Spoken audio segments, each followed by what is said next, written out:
There are moments in politics when the routine suddenly stops looking routine. A canceled trip, a delayed statement, a phrase buried in bureaucratic language that hints at something larger beneath the surface. Most of the time, these moments pass unnoticed, but occasionally, they force a deeper question. Not about scheduling or logistics, but about power itself. Power in a democracy is not just about who holds office.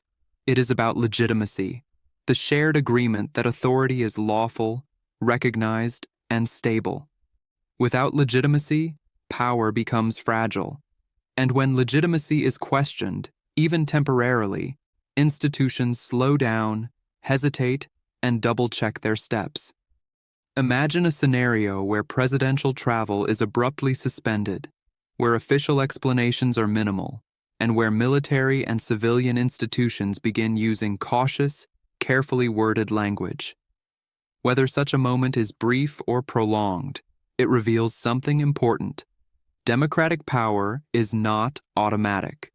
It operates within rules, and when those rules are actively tested, the system shows its seams.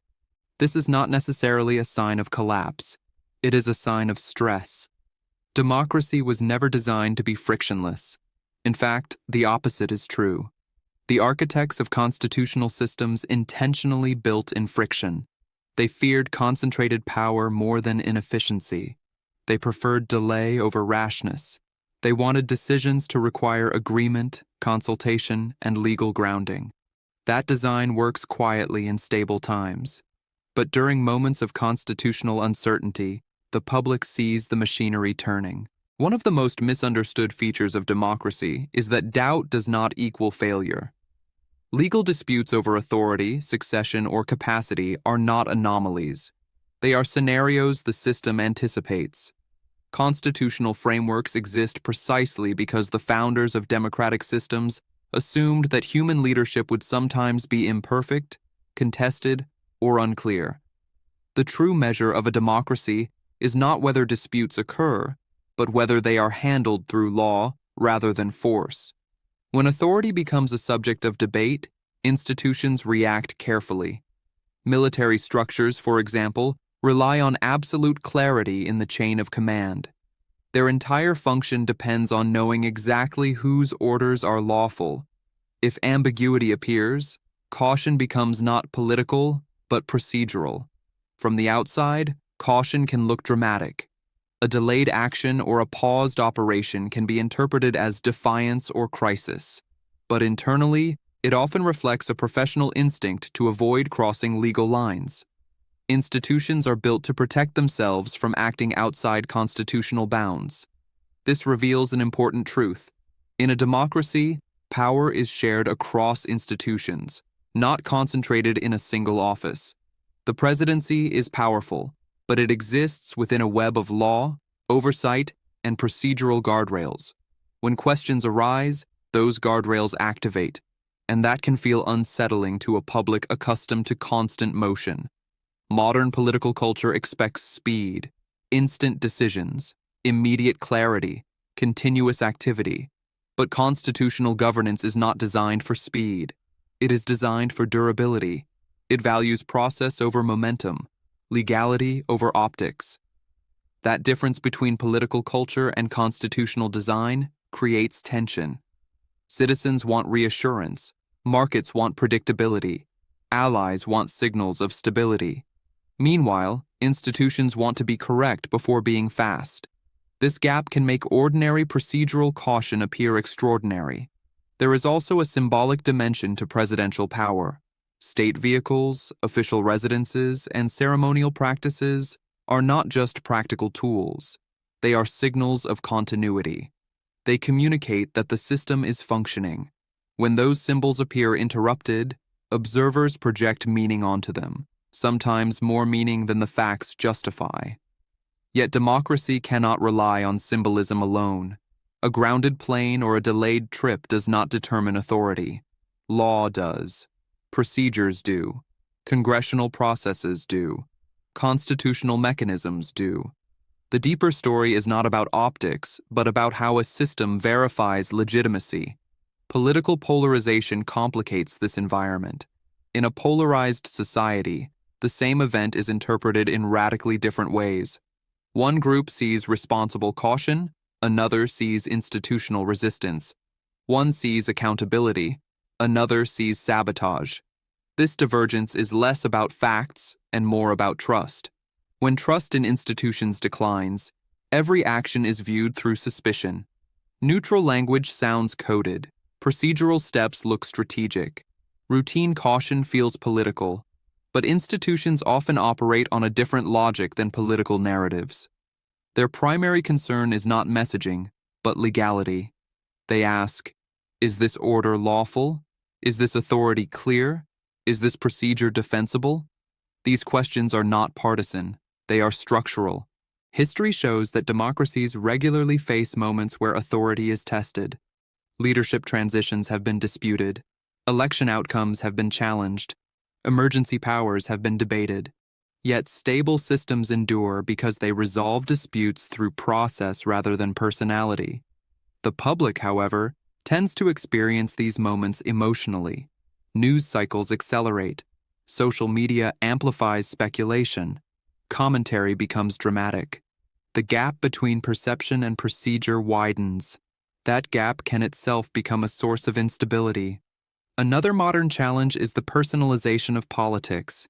Citizens increasingly associate governance with individuals rather than institutions. This can energize supporters, but it also raises stakes. When politics feels personal, disputes feel existential. But democratic design assumes the opposite. It assumes that offices matter more than office holders. The presidency is meant to be an institution first and a person second. Its power comes from law, not personality. When politics becomes too centered on individuals, institutional safeguards can feel like obstacles rather than protections. Yet those safeguards are exactly what make democracy resilient over time. International dynamics add another layer. Global actors watch political uncertainty in major democracies, not only to gauge weakness, but to measure reliability. Diplomatic relationships depend on predictability. Security alliances rely on continuity. Even so, experienced governments understand that constitutional processes are part of democratic life. Short-term uncertainty does not automatically signal long-term instability. Many democracies have weathered contested moments and emerged with stronger precedents and clearer laws.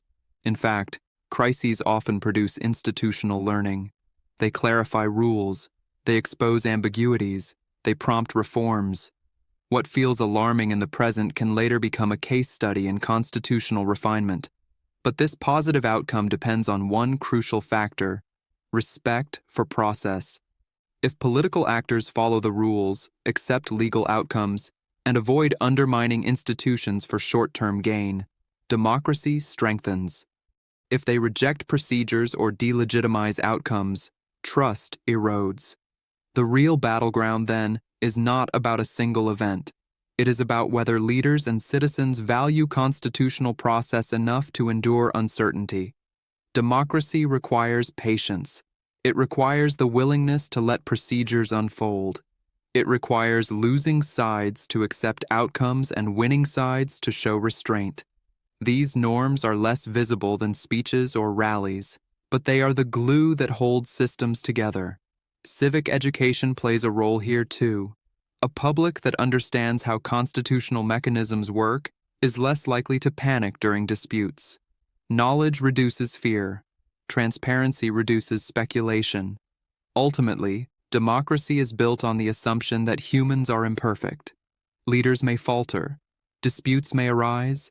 Authority may be questioned. The system anticipates this and channels conflict into lawful pathways. That is not weakness. That is design. The true stress test of democracy is not whether tension appears. Tension is inevitable. The test is whether the system absorbs it without breaking its own rules. Moments of uncertainty often feel dramatic in real time. Commentators speak of crises. Headlines predict turning points. But democratic governance is rarely theatrical at its core. It is procedural, legalistic, and deliberate. Its strength lies in its predictability. A democracy survives not by avoiding conflict, but by managing it within the rule of law. It survives when institutions prioritize legality over speed, process over optics, and stability over spectacle. So when observers see signs of pause, hesitation, or careful language, they might interpret it as dysfunction. But it can also be read as discipline, a system refusing to act until authority is clear. And that discipline is often what prevents real crisis. In the end, the question is not whether power pauses. Power sometimes must pause to verify itself. The question is whether, after the pause, the system continues according to its rules. If it does, then uncertainty is not a failure. It is part of democratic self-correction. Democracy is not the absence of doubt. It is a framework for resolving doubt peacefully, and that may be its greatest strength.